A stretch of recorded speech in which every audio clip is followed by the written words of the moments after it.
안녕하세요, 김수영입니다. 정부의 집값 고점 경고에도 수도권 아파트 값이 연일 최고치를 계속 경신하고 있습니다. 매매값은 물론이고 전세값도 계속해서 올라가고 있는데요. 다들 임대차 3법에 대해서 알고 계시죠? 많은 분들이 이미 임대차 3법에 대해서 알고 계실 텐데 한번 아주 쉽게 설명드리고 뒤에서 제가 전하고 싶은 메시지를 전달하도록 하겠습니다. 임대차 3법이라는 것은 작년 7월에 만들어진 것으로 크게 세 가지를 담고 있습니다. 첫 번째는 계약 갱신 청구권, 그리고 두 번째는 전월세 상한제, 그리고 세 번째는 이제 얼마 전에 완성된 전월세 신고제, 이렇게 세 가지입니다. 계약 갱신 청구권, 전월세 상한제, 전월세 신고제. 임차인들을 보호하자는 취지하에 만들어진, 어떻게 보면 그 의도는 굉장히 좋은 법이라고 할 수가 있는데요. 근데 시행된 지가 1년이 지났는데 지금 그 부작용이 굉장히 여러 곳에서 발견이 되고 있습니다. 계약갱신 청구권이라는 게 뭔가요? 계약을 갱신하는 걸 청구할 수 있는 권리라는 겁니다. 보통 전세 계약을 이제 2년을 하잖아요. 근데 이제 2년이 됐을 때 그 임차인의 권리를 보호해주기 위해서 추가로 2년을 더 살게 해준다는 거예요. 그걸 이제 2+2라고 하는 거죠. 집주인 입장에서는 굉장히 억울하죠. 그러니까 내 집인데 내가 맘대로 하지 못하는 겁니다. 근데 이제 마냥 똑같은 금액으로 하기보다는 기본적인 물가 상승 정도는 반영을 해서 5% 안에서 상한선을 둔 상태로 2년을 갱신을 할 수가 있습니다. 그러니까 내가 예를 들어 3억짜리 전세를 살고 있었다고 하면 로인 1,500만 원을 상한으로 해서 그 정도만 올려서 2년을 추가로 더 살 수가 있다고 하는 거예요. 여기서 문제가 되는 게 뭐냐면 2년 전에 전세 계약을 했을 때랑 지금이랑 시세가 너무 달라져 있는 거죠. 그 차액이 뭐 많게는 지금 5억 가까이 나는 단지들도 수두룩하단 말이에요. 근데 5%밖에 올릴 수가 없는 거예요. 그럼 5억이면 5% 하면 2,500만 원밖에 못 올리는 겁니다. 그래서 이 계약갱신 청구권 때문에 전세 가격이 이중 가격이 형성이 되는 부작용이 만들어졌어요. 무슨 말이냐면 한 A라는 아파트 안에서도 같은 평형인데 전세가 5억짜리가 있고 10억짜리가 있는 거예요.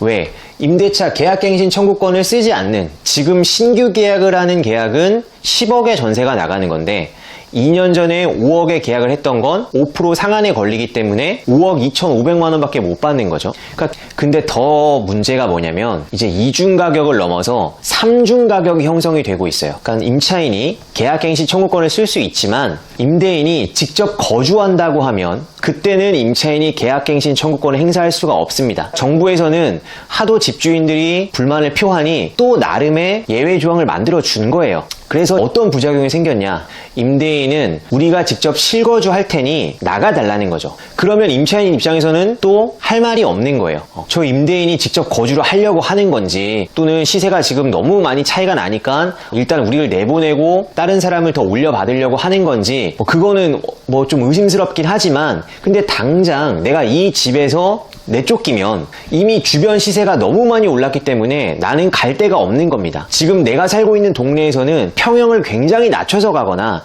아니면 아예 경기도 외곽으로 밀려나야 되는 거예요. 그래서 임차인 입장에서도 울며 겨자 먹기로 원래 계약갱신 청구권대로라면 5%만 올려서 5억 2,500만 원의 계약갱신을 쓸 수 있지만 그냥 서로 합의하에 한 7, 8억 정도의 새로 계약서를 쓴다는 거예요.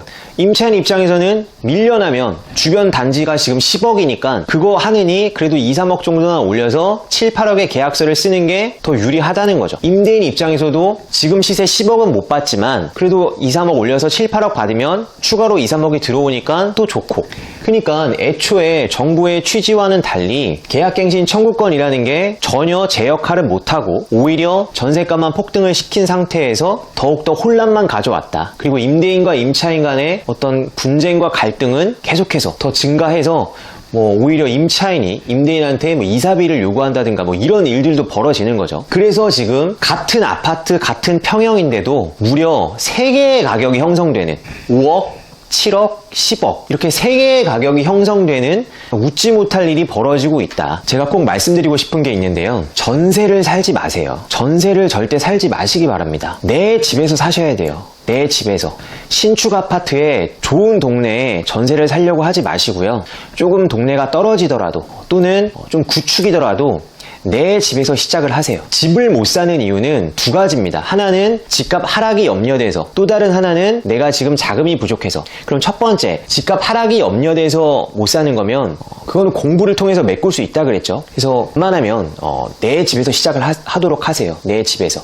아니면 차라리 월세를 사세요. 그래서 묶인 돈, 내가 깔고 있는 돈을 최소화시켜 놓고 원래는 전세에 묶여있을 그 돈을 차라리 다른 데 투자를 하세요. 내 갖고 있는 종잣돈을, 내 자금을 전셋집에 다 깔고 있는 게 아니라 나는 설령 월세를 살지라도 나머지 자금을 다른 데 투자를 하세요. 전세는 그냥 그 잠깐만 편한 겁니다. 그리고 계약갱신 청구권, 임대차 3법이 만들어졌다고 해서 그게 근본적인 해결책이 되지 못해요. 2년 동안 살 집을 그냥 4년으로 늘린 것에 불과합니다. 오히려 4년 뒤에는 내가 4년 전에 계약한 것과는 너무나 가격차가 벌어져서 그때는 그 동네를 무조건 떠날 수밖에 없다. 그럼 당연히 어디로 밀려나겠어요? 더 하급지, 더 외곽으로 밀려날 수밖에 없다. 그리고 그때 가서 내 집을 마련하려고 하면 거의 불가능에 가까울 수도 있다. 내 직장과의 이런 거리를 생각했을 때 그 지역에서는 아예 불가능할 수도 있다. 좀 극단적으로 표현해서 전세라는 제도는 그냥 없다고 생각하시는 거를 권해드립니다. 자가를 마련하느냐 아니면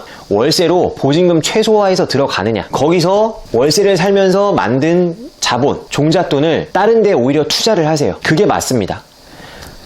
전국으로 시야를 넓히면 기회가 굉장히 많다고 했습니다. 이렇게 해야 부자가 될 수 있는 가능성이 열리는 겁니다. 요즘 나오는 얘기가 이제 2+2+ 또 플러스 2를 해서 6년까지 해주네 만에 이런 얘기가 나오고 있죠. 그거 만약 시행되면 전세가 폭등합니다. 또 더 난리가 납니다.